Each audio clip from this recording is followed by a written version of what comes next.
Hello, Silly Moustache here.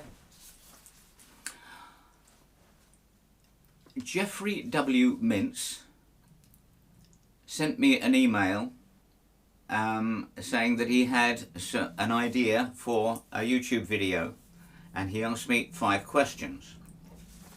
The first one was, is there a first song which led you to purchase an LP? Number 2 was, what was the first concert you attended?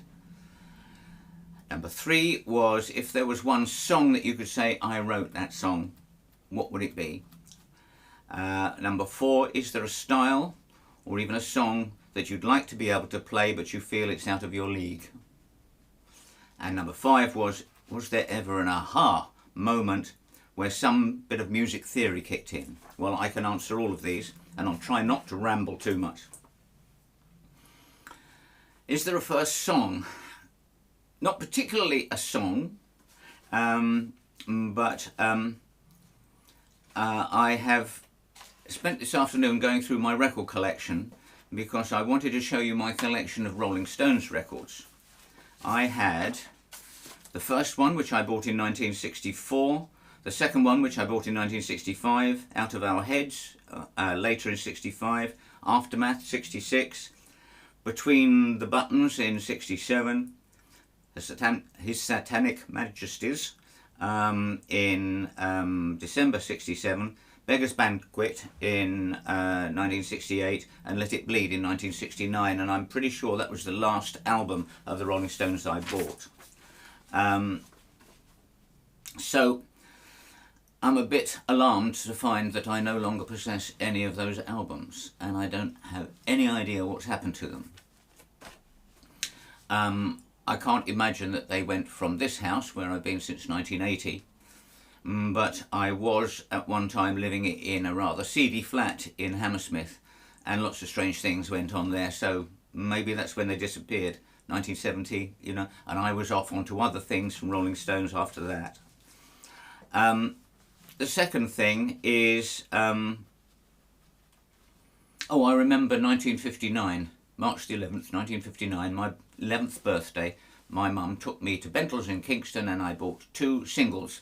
One was by Lonnie Donegan, and the other one was by Elias and his 5 Jive Flutes, an African Quaylor band, if I can remember correctly.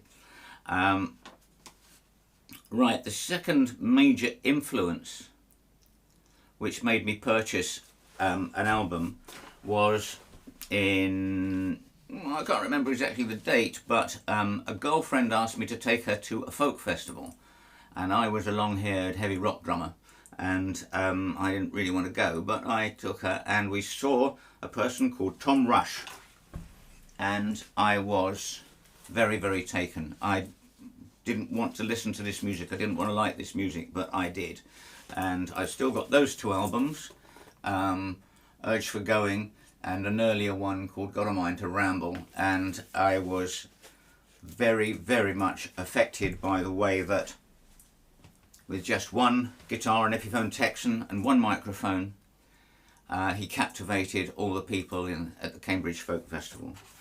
63 or 64, not quite sure. No, it would have been after 1966. So I bought all of his records for many years after that.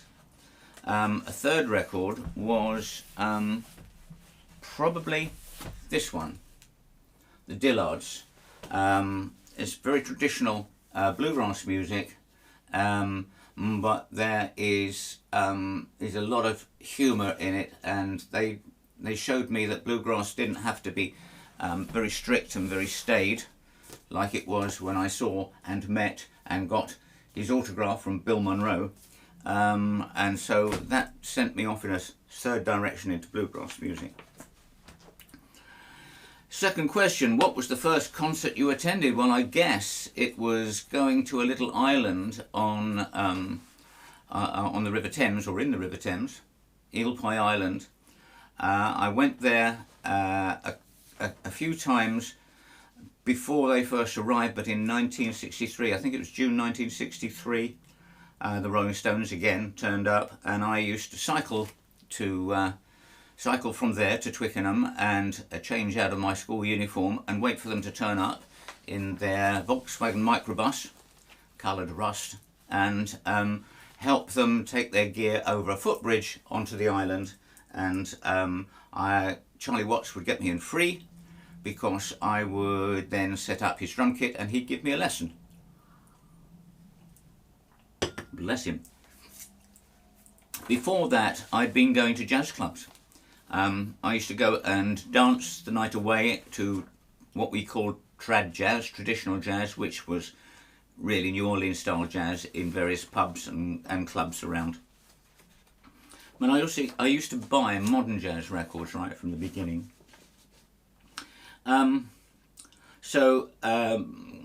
Concert. I used to see a lot of people at Eel Pie Island.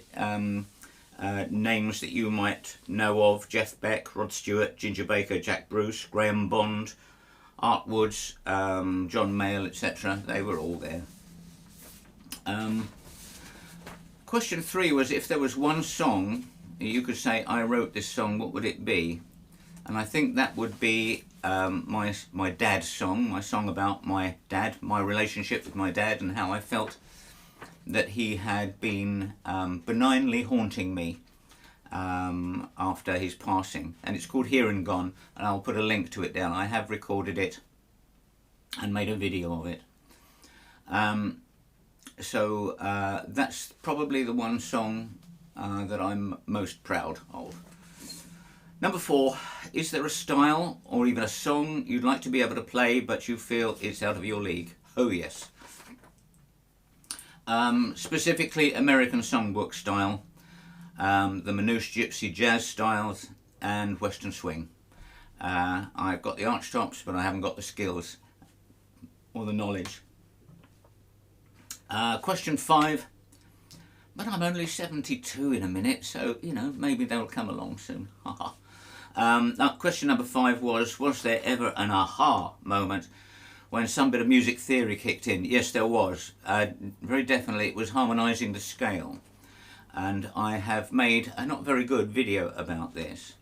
I knew about the tonic, supertonic, mediant, subdominant, dominant, submediant, and subtonic, which were major, minor, minor, major, 7th, the 5th, a minor, and a half diminished, but I didn't know why. So I had to create Excel spreadsheets, would you believe, to work out that from the root of each chord, you just listed every other note for 3 or 4 spaces, and that gave you the notes of all the chords. And that explained why some were major, some were minor, and one was a half diminished. And this is not the place to try and explain that again. But yeah, that really opened up a lot of understanding for me. So Jeffrey W. Mintz, thank you so much for suggesting this. I couldn't possibly ignore your suggestion, and I hope this has been of use to you. Now I've got to go and find my Rolling Stones albums. Anyway, if you have been, thanks for watching. Bye.